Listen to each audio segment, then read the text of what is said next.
geohazard poses a significant risk to human lives, infrastructure, and livelihood of the people. So, understanding the importance of this assessment, so to understand the occurrences and distribution of landslide across the country, or landslide inventory or mapping, Bhutan was initiated sometime in 2014. So, to give a context in terms of landslide occurrence in Bhutan, so this are to illustrate that these are pictures from southern Bhutan, so impacting the road as well as along the settlements. So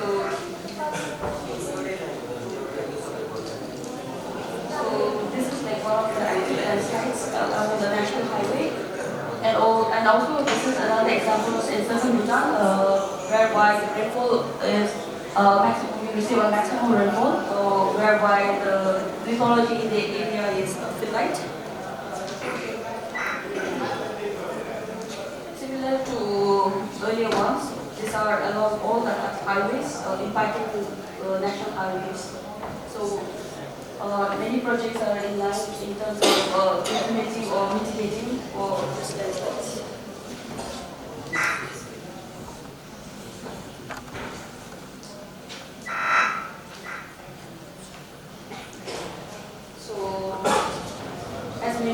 So understanding the importance of assessment, so inventory was initiated sometime in 2014.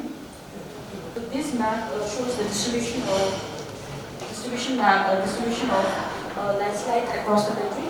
So red polygon color shows the landslide occurrences, whereby the other colors red shows the lithology across the country. We have four geological zones, tectonic zones, whereby this yellow represents South Himalaya, and this light yellow represents Lesser Himalaya zone. So these are Greater Himalayan zones. So as you must have observed that the maximum occurrences of landslide in the southern belt, whereby lithology in the area is all phyllite, and also whereby you receive maximum rainfall along these southern belts.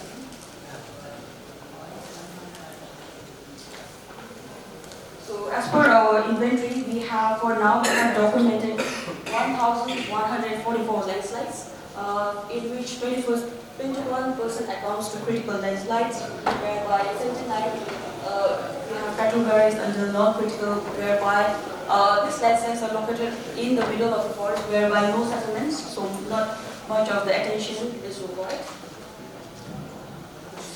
In terms of triggers, for natural causes, it amounts to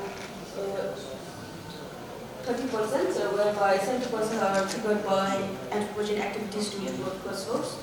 So in terms of like distribution around the country, so southern belts, whereby it amounts to around 78% with maximum occurrence of landslide in southern belt.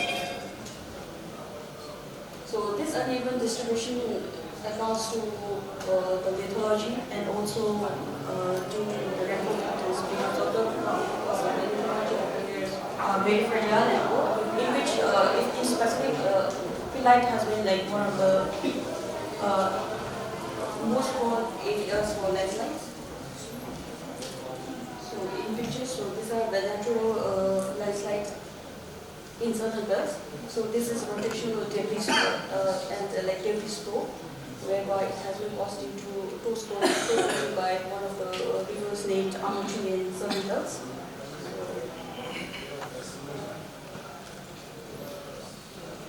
So this is also an example from the southern belts, whereby the lithology out here is like phyllite, and so as mentioned, so these all sections along this border are covered with phyllite and occurrences of phyllite, whereby it's more prone to landslide. So this is another example of landslide from the southern belt. So as we can see that along the southern borders shown by the purple color, whereby maximum rainfall is along this region. So So in specific to a particular state, one of the particular stations from southern region. So this is annual rainfall from 2022 and 2023, whereby the annual average rainfall is 5,024.8 mm to in 2023 5,376.22 mm, indicating a high rainfall in the region. So in conclusion, the main causes of landslide in the area is due to fertile geology, and also due to heavy precipitations, whereby annual rainfall is 4,000 mm, and also due to anthropogenic activities due to unplanned wood cut slopes. So as I mentioned, from this inventory map, we have documented around 1,144 landslides in the country. So whereby 7.3 of the southern border due to heavy rainfall and weak geology. So I think from this, our inventory will help enable policy decision makers to in place the policy for proper development and for urban planning to ensure sustainable and risk. Throughout the country, right? So my question is that during the preparation of that inventory of each landslide, have you developed that classified the landslide based on Barnes classification or any other adopted method that you propose? And secondly, that since you are preparing the inventory, you should identify the cause of the landslide and what are the most probable trigger factors, right, which initiate the landslide and be vulnerable or risk to the other thing. And the next step, have you considered preparing the landslide risk assessment? Adopted and improvised our data collections based on that, using the checklist of Oracle State 2008. And yes, we have also followed based on Barnes classifications. And causes of main landslide in the region is due to fragile geology, and the main triggering factor is rainfall. For now, the last question, for now, we haven't developed rigs. I think hopefully in coming years we are planning to develop susceptibility and hazard maps.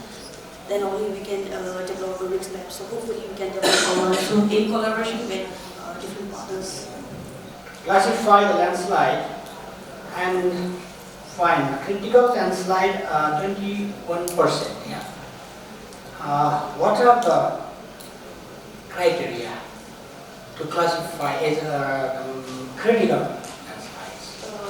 For the document. Example, for instance, if the landslide is located in the middle of the forest, it doesn't make sense for the mapping. So in that way, we have according to the 4 or 5 parameters, we have categorized under critical through if it's nearby the human settlement, and also the buffer zone if the impact is around 100 meters from the landslide.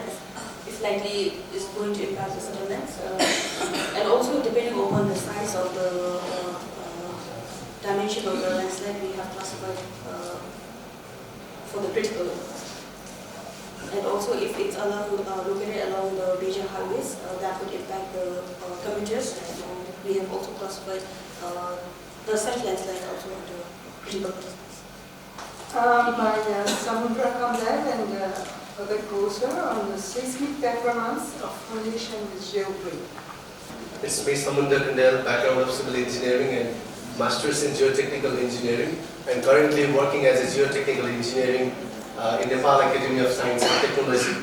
The research topic we have is on the seismic performance of foundations with geogrid. I have my co-authors from advanced civil engineering students from Advanced College of Engineering, Vijay Dangal, Vishal Kharka, and so on. So without any delay, I would like to go on to my presentation. So these are the basic outlines. I would like to go through the introductions and basically what are the major objective and specific objective of the research work. I would like to focus on the problem statement and methodology, and mostly on the conclusion and discussion.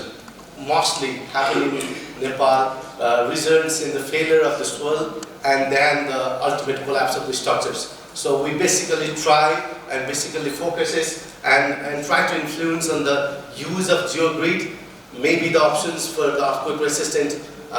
In terms of earthquake resistant, we can use geogrid so that the earthquake resistant impact can be reduced and the soil failure and thus the structures can be made stabilized and safe. And there are different types of geogrid and geosynthetic fiber, geoform and geocells are easily available in market. But in Nepal, not so much practice. However, there are some, we can see some recent practices of using geogrid in Nepal for building structures in our art. So the basic functions of geogrid is to interlock the soil and to stabilize the soil so that the bearing capacity and other engineering properties of the soil get strengthened and helps in minimizing the earthquake impact.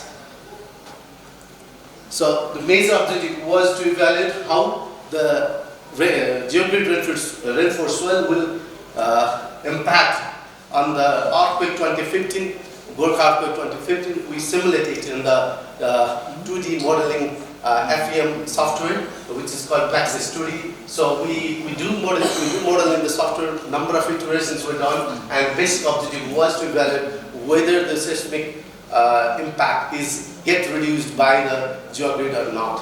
So interflow acceleration reduction in each story was the secondary objectives of our project, of our research work.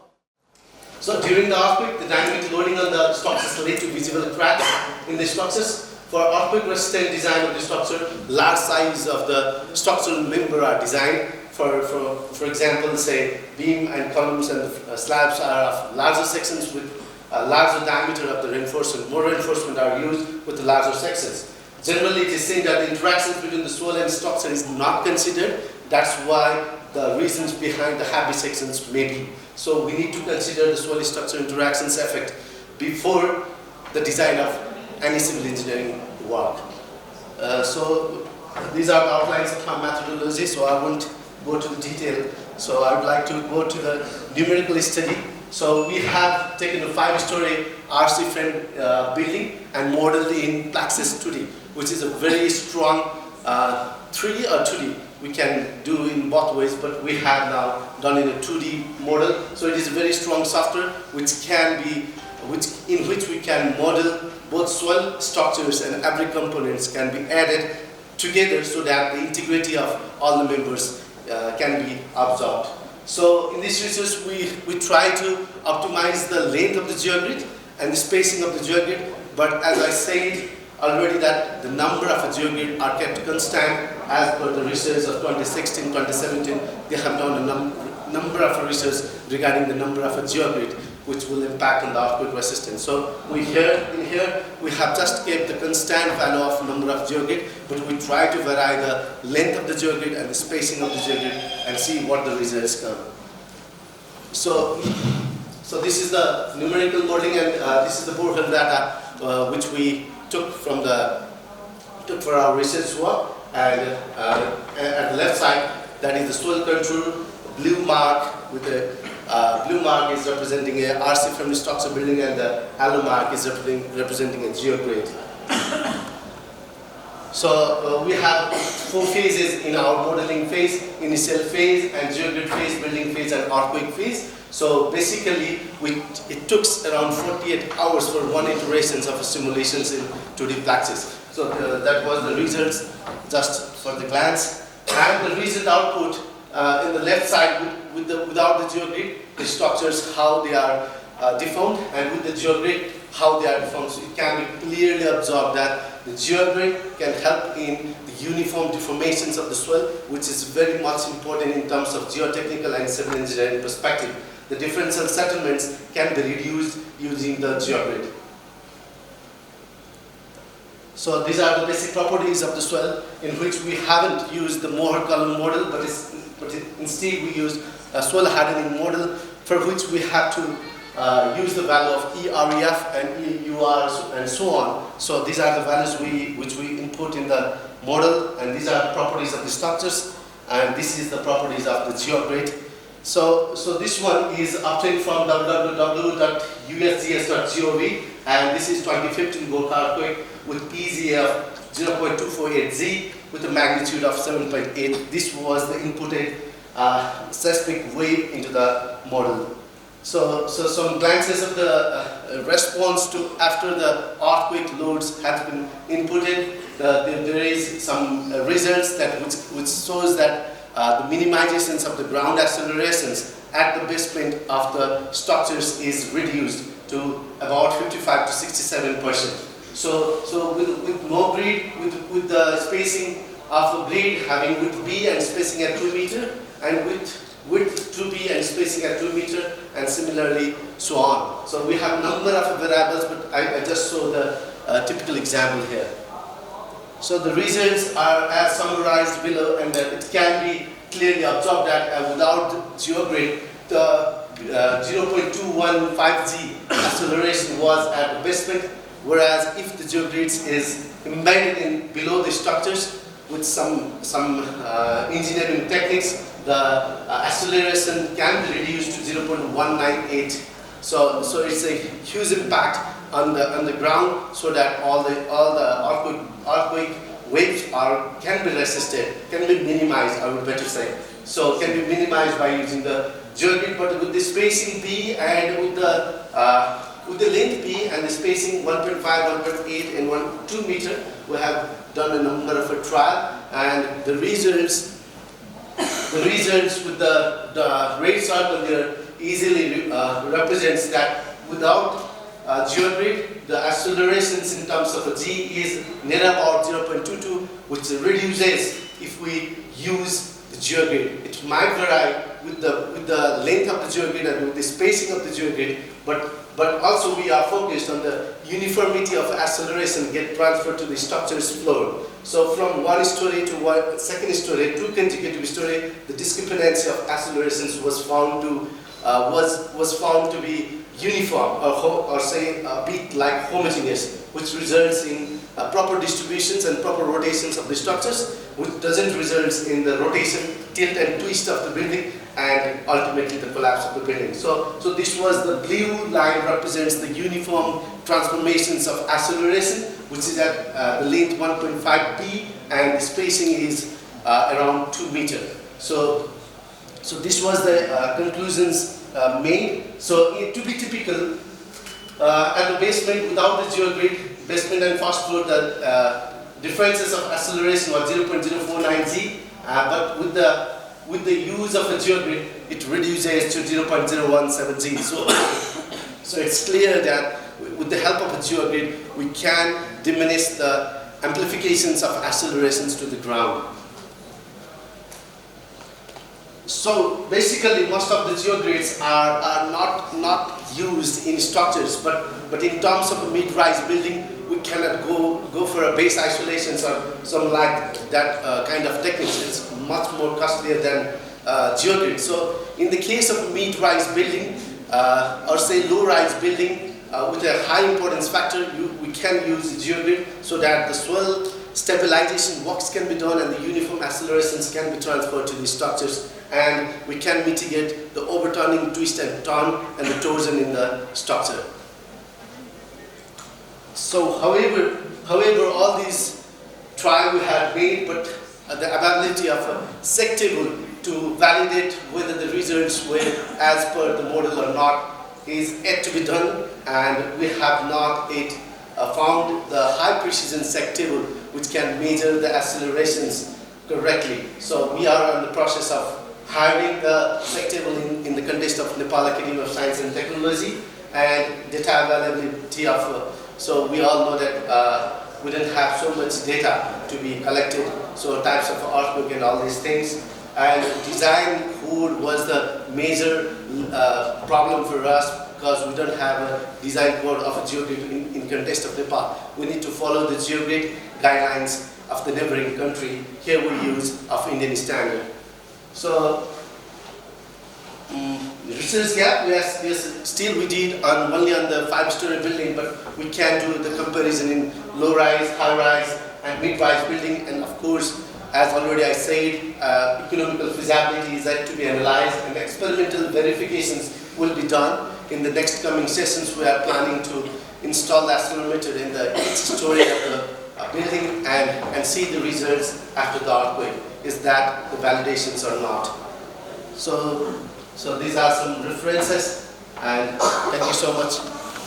And without geography, do you have any idea about that or in research?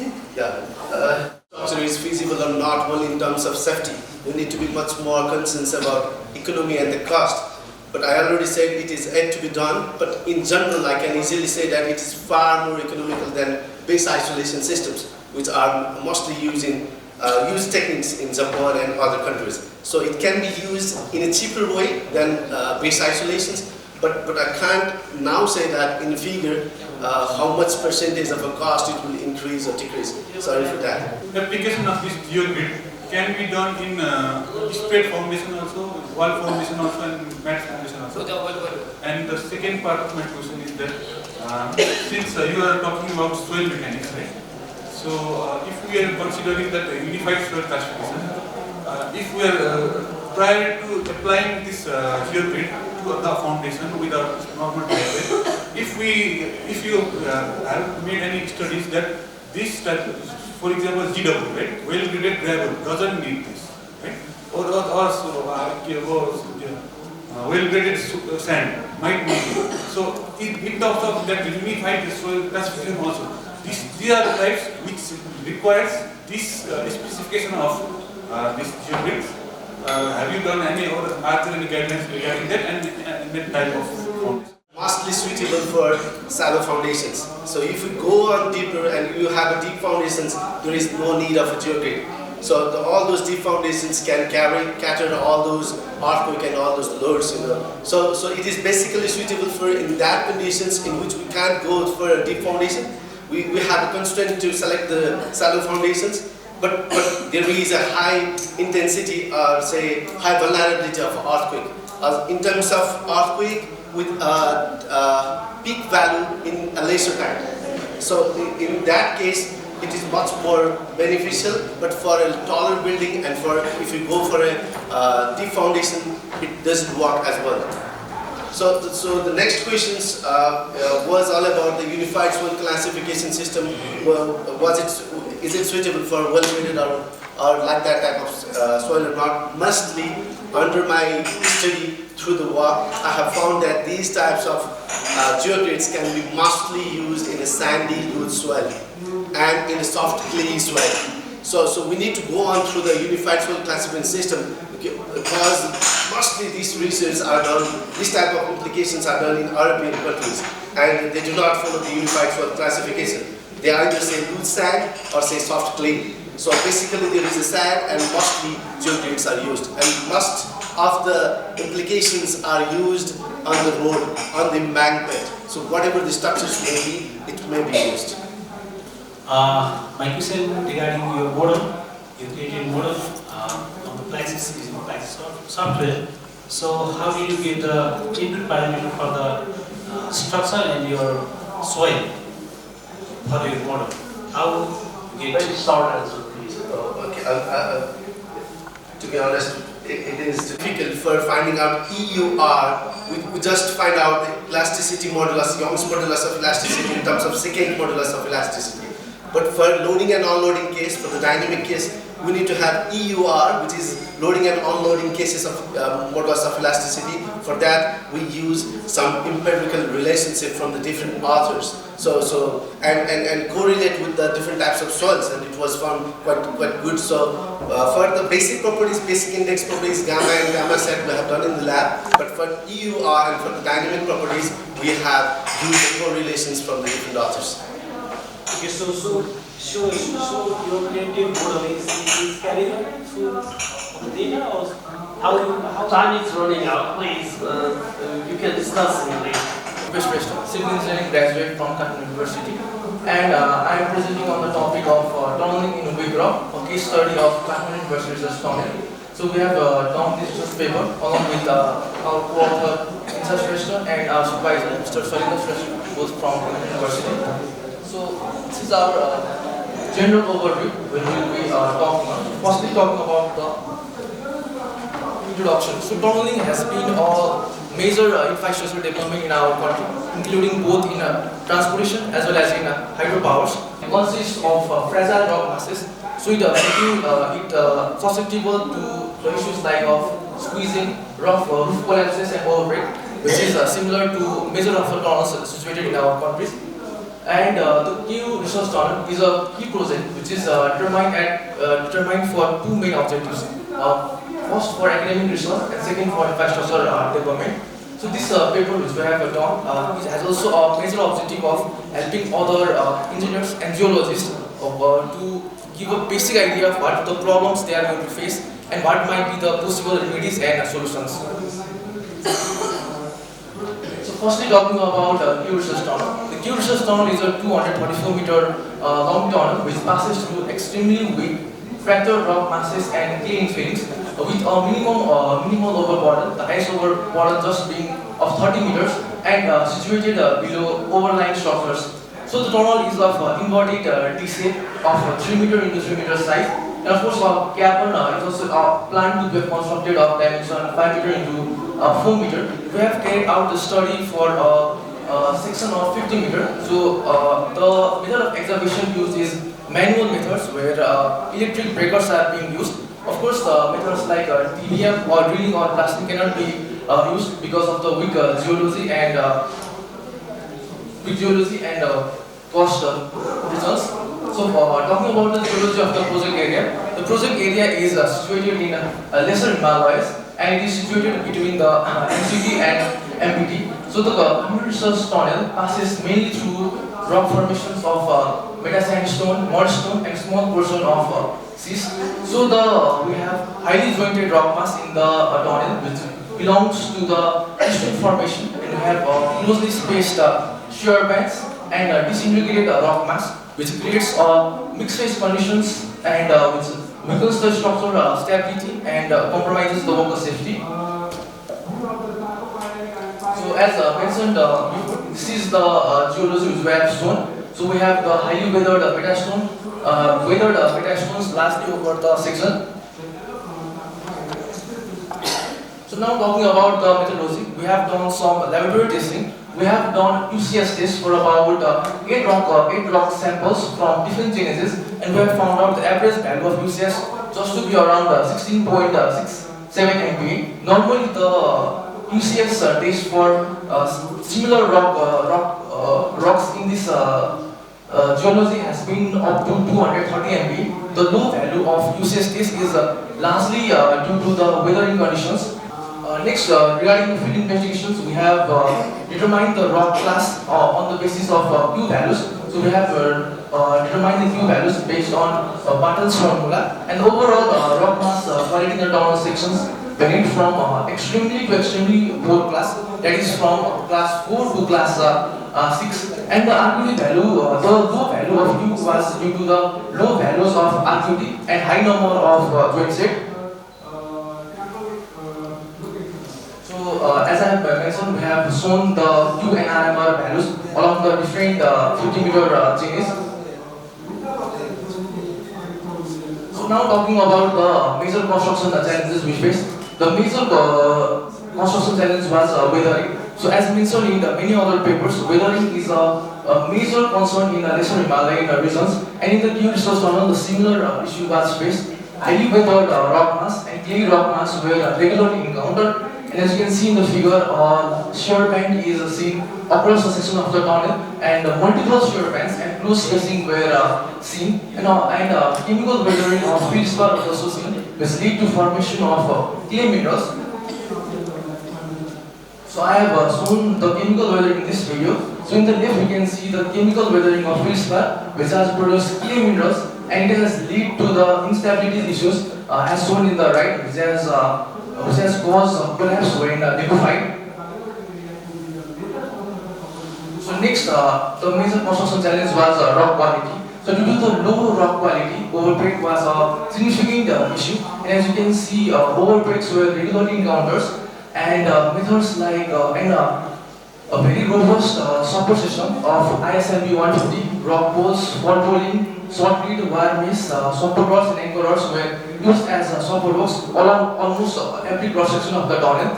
and steel fiber reinforced circuit was effective in certain sections to control the rock falls. In many other projects, methods like heading and benching were useful, but that could not be done in a Kathmandu University research tunnel because of the clay soil-like rock mass at the ground. So next major problem encountered was inflow. So as shown in the figure in the right, overflow of highly loose clay soil mass were regularly encountered. So as you can see that at the right, that was the soil mass which we encountered from inside the tunnel. As a result, multiple voids were formed in the ground section up to 3 meters. So as I mentioned, our tunnel was just of dimension 3 meter into 3 meter, and voids up to 3 meter were formed. And this was a major issue, especially when we were dealing with low burden and overlying buildings. And notably at a change of 61 meter, deformation of the I-beam was formed, as shown in the right figure. A deformation of 2 centimeter was formed. That deformation was measured using total station. And as you can see in the left, multiple inflows were encountered, and they were responsible for halting the further progress and causing multiple issues. So what were the major solutions we implemented? So grouting was a major solution which we implemented. So pre-grouting, backfill grouting, and double floor pulling were one of the methods which help us to stabilize the section and move forward. And as I mentioned before, safety circuit at the loose ground section, they were the most important and useful which we found to hold the loose ground mass. And overall, besides those implementing solutions, urgent placement of reefs and faster walking. So knowing the rock will have a certain time of self-support, utilizing that we had to place the support system as quickly as possible.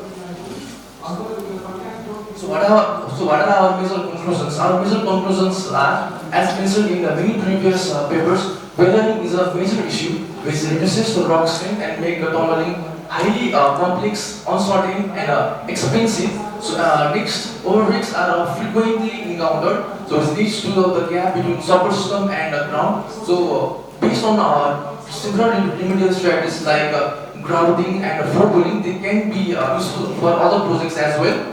And of course, the last conclusion is tunneling in Himalayan region is always certain, highly challenging, and therefore timely and adequate support needs to be provided according to the site conditions, keep the safety of the project and to ensure the timeline.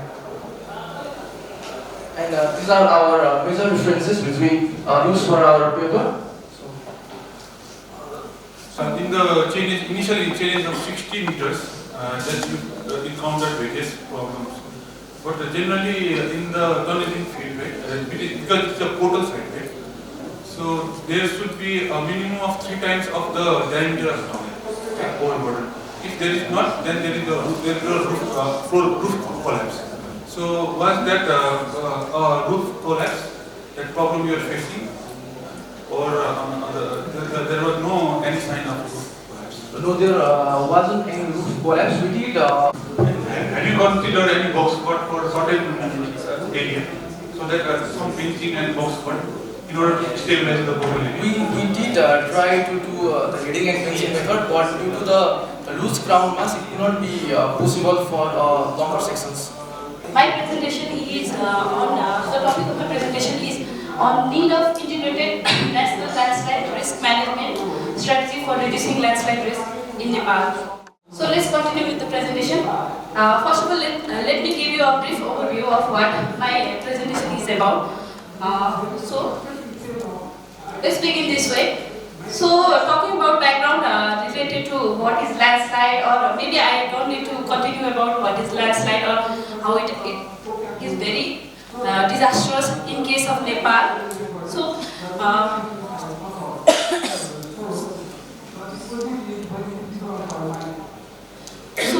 let me begin with the presentation.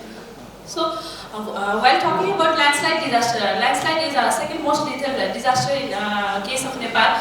Whenever we are continuing with any construction work, or let's say infrastructural development work, then the landslide study is not a miss. And maybe in this hall as well, during your when you are a student or for a researcher, landslide study has already been not a new topic. So why did I choose this topic, or why I am continuing about this topic? I want to let you know. ROW of the transmission line. So how do we connect with this, and how do we deal with this? When we initially got connected to this topic, why I got connected to this topic is because as we started field study for different transmission line project, then we get encountered with such landslide projects, or let's say we get encountered with such landslide cases.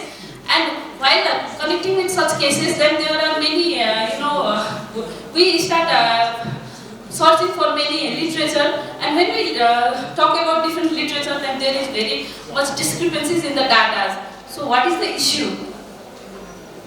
Yeah, another one here is, you can see how the transmission line projects can also be hindered, or how Nepal Electricity Authority also has to face the landslide disaster, or how this landslide disaster can be very much difficult, or let's say it is a very major crucial part to be handled during the projects. So in this picture as well, you can see the landslide in the left hand side, and the landslide in the left hand side as depicted from about 50 meters above from the landslide ground. There is the leg of the tower, which is very in vulnerable condition, which can be a very big issue during monsoon as well. So all these disasters make us, let's say, believe that landslide disaster is very much important for the story of hydropower projects in Nepal as well. You can see the, let's say, the creeping movement. This visualizes the creeping movement, which was not at all visible beforehand, but now it has, during the monitoring phase, we can see that there has been creeping movement in such areas as well. So about the topic, why need of integrated landslide hazard management strategy? So when we talk about landslide study, then there are many organizations in Nepal, and let's say many international organizations who work in landslide hazard. So many friends have already conducted here their presentation. In their presentation, they have given an information about their, let's say, landslide inventory, the preparation of landslide inventory, or let's say landslide susceptibility maps. But there is a very big loophole in the landslide study, I feel, in Nepal, because when we talk about landslide study, when we get to know different resources of different researchers, then there is very much discrepancies. The information is not very stable. There is very big question about the meritocracy of the data being used. What is from where is the secondary data being used, and is the secondary data authentic, or how is it validated? This is a very big issue. So it is important to conduct a very thorough examination of the data, and for the examination of data, there is necessity of a proper framework for the landslide hazard management strategy, or let's say a proper framework or strategy is necessary, so that the meritocracy of the data can also be fulfilled. So let's give an icebreaker for this topic. You can see there that I have visualized the landslide hazard as an elephant, and the researchers, let's say, as a couple of blind people. I must not say blind people, but when we are talking about disaster, we don't know that what we will be going through. So I use this image. So when a researcher is evaluating a landslide hazard, when an engineer is evaluating, then he evaluates in his own parameters. And when a geologist evaluates, or when a geotech evaluates, he evaluates the disaster in his own parameters. So how do we consider an integrated framework for landslide hazard assessment? Because when we talk about, and let's say we are going to work in public, then it should be like an incorporated, or let's say all the policymakers should be able to understand the framework. So I consider it that the landslide hazard assessment should be considered as complexity. There is a big complexity in landslide hazard analysis, especially in Nepal and even in other countries as well, because there is a very difference in thought of school, and there is very big difference in meritocracy of data as well, because of which there is in fact a need of a proper landslide hazard management strategy. So further, how do we conduct the study for this process, let's say? So there were proper reading sessions. I must say, like, there were proper literature review for whatever landslide inventories were created or whatever landslide susceptibility maps were prepared.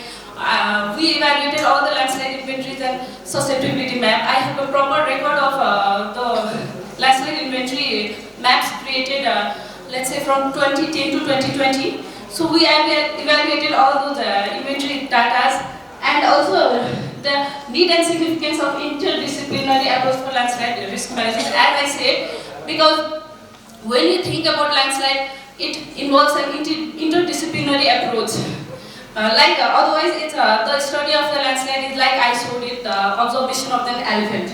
So proper data. We also evaluated database portals and web page in disasters to see what is the flaw or lag behind the lag which has not led to a proper integration of landslide hazard.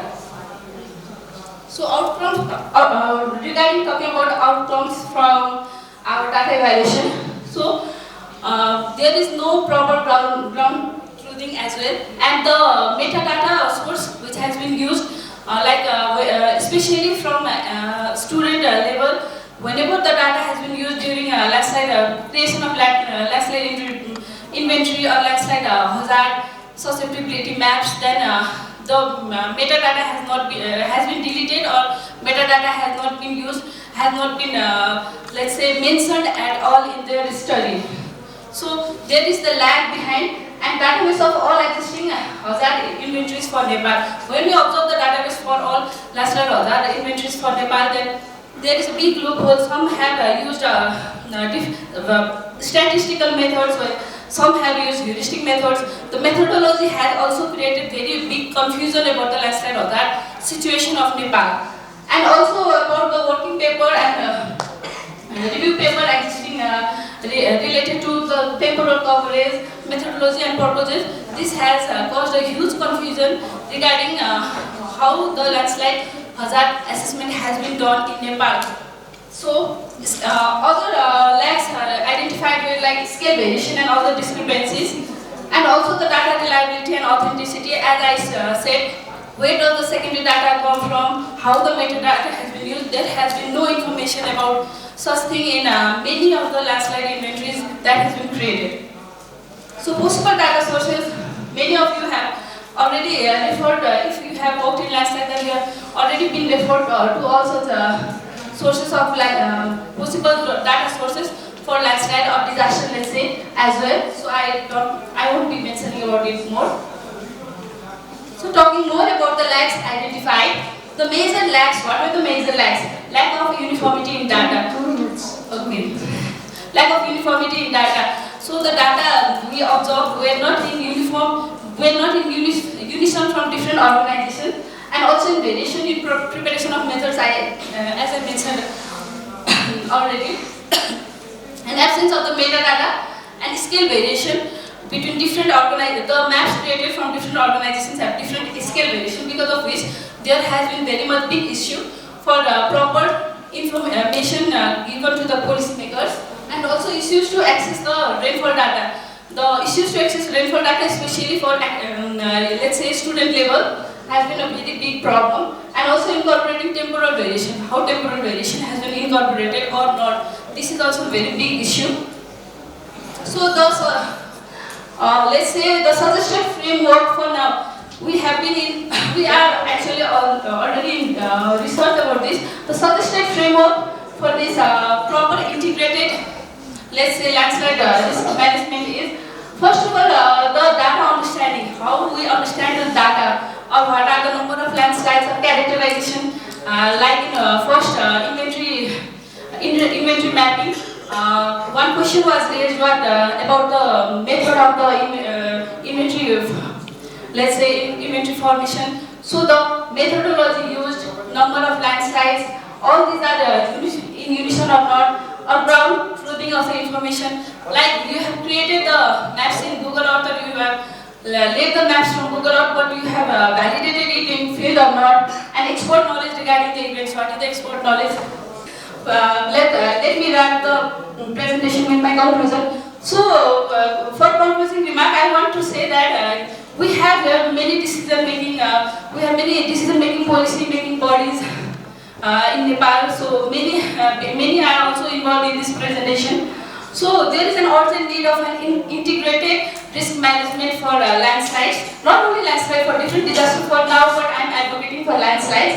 So government and stakeholders are indeed important for the involvement, I feel. And I also want few of our government officials, or maybe who can advocate on this to maybe drop some conclusions as well.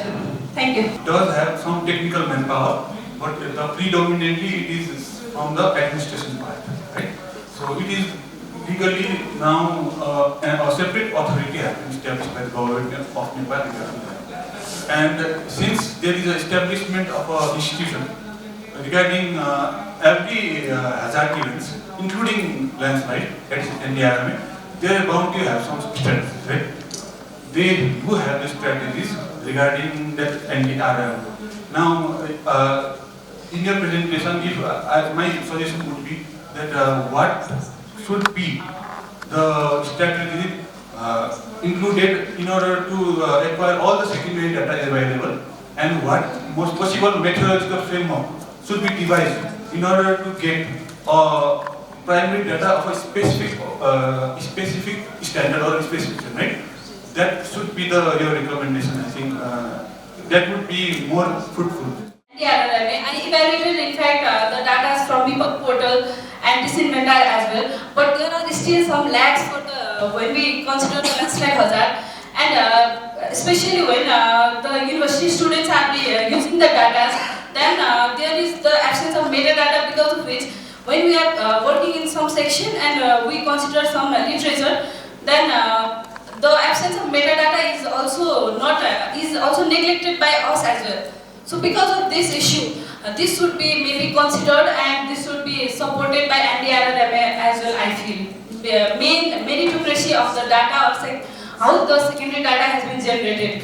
So I created this recommendation. Thank you. More on the loopholes, on the gaps that different organizations are making while doing the landslide investigations. But I was expecting to see more on that particular loops that you really wanted to highlight. For example, this was the loop, and I am doing this thing to fill the gap of this loop. I was expecting something, because the framework that you presented is quite a general framework that everyone is using, and I was missing that. I was waiting for that particular loop and your solution that I was missing, because maybe 10 years ago everyone was limiting, there was a limited data, but now every organization is updating themselves with the new methodology, including the machine learning and the AI approach. But I think maybe you could also use that. That's just a recommendation.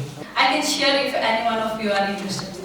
I am Raksha Trivedi from Pulcho campus, a student of Masters in Disaster Risk Management. And my topic is the spatial distribution of landslides in Lumbini province. And my co-authors are Mr. Pratik Devani and Prasad Chaudhary, students of my same class. This one is from Arunhaji, and this is from Palpa, or some districts of Lumbini, and this is from Gulmi and Rukum and Rolpa. So from these we can see that landslides is very common in the Lumbini province.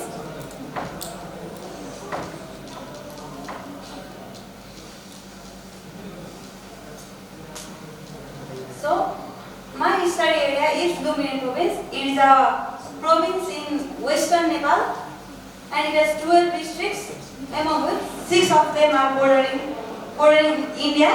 That means 6 districts lie in the Tarai. So we have less Himalayas, we have Tarai, then Jure, and a little bit of lesser Himalayas, but we don't have mountains and higher Himalayas in this province. And as we have considered data from 2012 to 2024, and we got this data from the people portal, and we can see that 545 landslide incidents have occurred in these 13 years with 231 deaths and 822 million financial loss and all these loss. So we can say that studying landslides and its vulnerability in Lumbini province is important. And we can say that in comparison to other provinces, Lumbini is maybe less vulnerable to landslides, as there is not Himalayas in this province, and this Lumbini province has lowest landslide density after Madhya. That means we have only one landslide every 41 kilometers square area. But we can see that from Amsuvedi et al. 2024, there is a huge seismic gap. There is a huge seismic gap in the western region. So that means this region is vulnerable. And other reasons are that from the data published by the DHM in 2024 in September, we can see that in the flood of 26 to 28 September 2024, all districts of Lumbini were in high risk zone.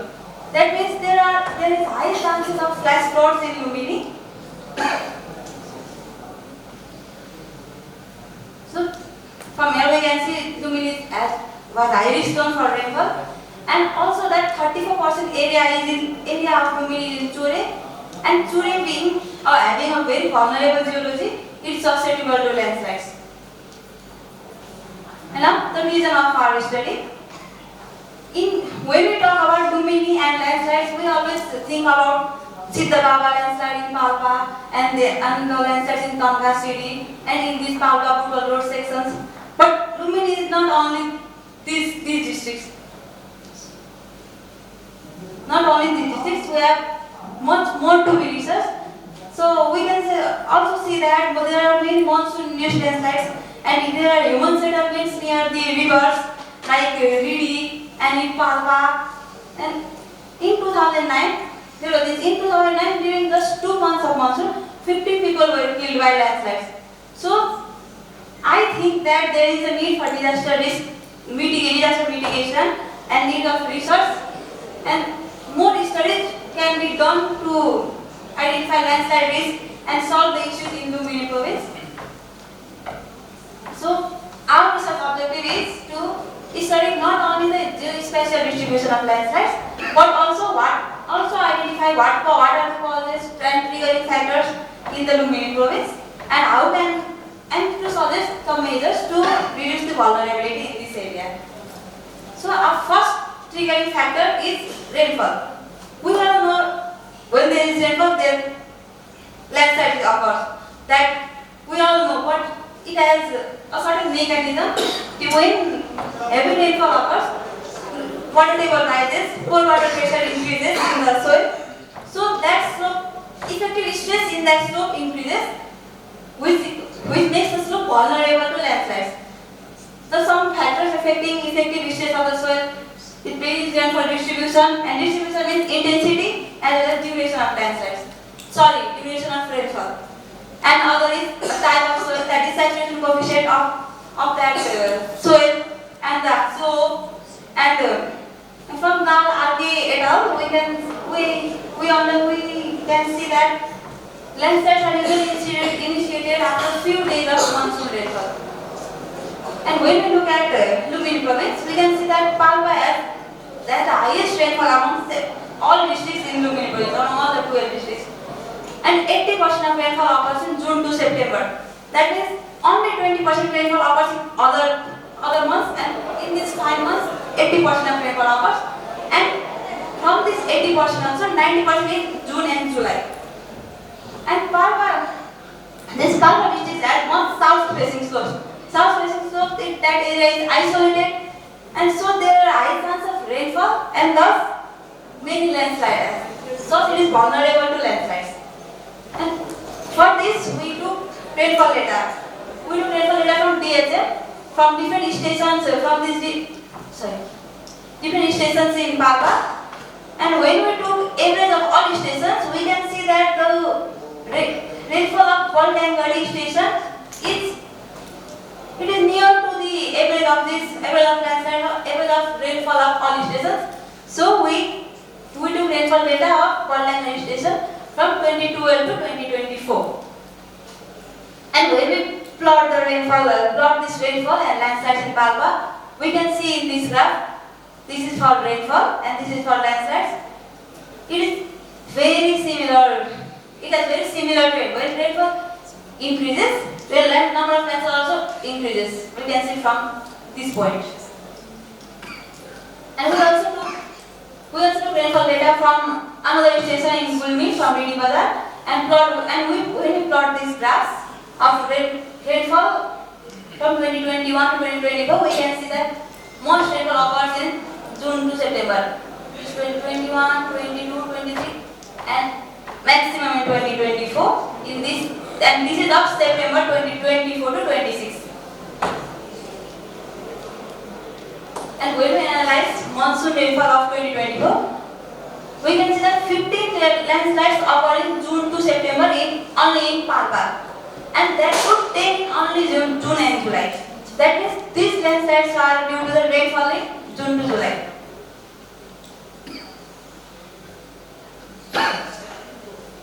No more than 3 minutes. 3 minutes.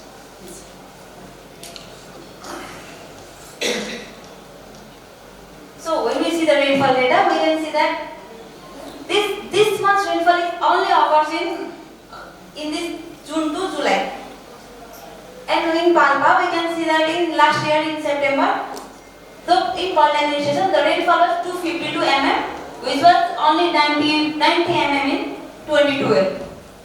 And when we plotted rainfall data, rainfall and landslides in these two stations, and we can see that rainfall and landslides are very similar trend. And second is earthquake. We can see that earthquake movement of tectonic plates and earthquake affects causes landslide. There are presence of main front of house and main boundary first in this area. So landslides are very common, and we can see that this is more landslides induced by earthquake are found to be common in Rolpa and Luku. These are the landslides in Rolpa. This we extracted from Nepal border, and we can see that these landslides are near this thrust and this thrust and this faults. And these are the data of earthquake in these regions. And next cause is next triggering factor is infrastructure development, that is for road expansion and road construction. We can say from the data obtained from Department of Road, we can say that Urban has maximum length of urban road from this data. And at Urban has maximum, the length of urban road increased in this year. From this year, landslide exponentially increased. We can see this. Another is slope cutting of the slope. Then this slope cutting is by river. There are many rivers. We took Gulmi, and in these three rivers, this is Bodyguard and this three rivers. We can see that in the section of river maintaining there are these many landslides. And when the river water passes the base of the slope, the slope becomes vulnerable and landslide occurs. We took an imaginary slope and made this diagram from Ekran. Again, we can see that this factor of safety is very high. And another we all know is our geology. These rocks and next factor is geology, and other causes are global warming, which increases the flow of river water and which affects rainfall trend also. And now conclusion, we can say that despite being rather easy terrain, Lumini province is still very vulnerable to landslides due to many natural and anthropogenic causes. And also many important settlements are near the rivers. So there. So we can take many steps many steps can be taken to study and reduce the risk of landslides in this region. Thank you. Of suggestions, as your topic is about the spatial distribution of landslide in the Lumini province, you must start with the mapping of the landslide and creating the inventories. The map you presented are directly imported from the Vipath portal, which isn't the landslide. The landslide point they distribute are based on the incident report and in the center of this ward. And the first thing you must do is the preparation of landslide inventory based on satellite imagery after comparing say post-monsoon and pre-monsoon data, and you can locate that based on this incident report of the Vipath portal. And second thing you must have done is when you get the data of the spatial temporal distribution of landslide, then you can compare it with the rainfall distribution, rainfall pattern of this location of this landslide and its distribution. And the third thing you have shown is like road influence of the road cut in the landslide, and without the landslide data you can't find the influencing factor of this road cut in the landslide, because the landslide point is not in the precise location. That's my some suggestion. You must start with the landslide inventories, then rainfall data, and then different geology anthropogenic causes, and that will be the better for the proper landslide analysis. Jointly with the geodesics and the next one. Thank you.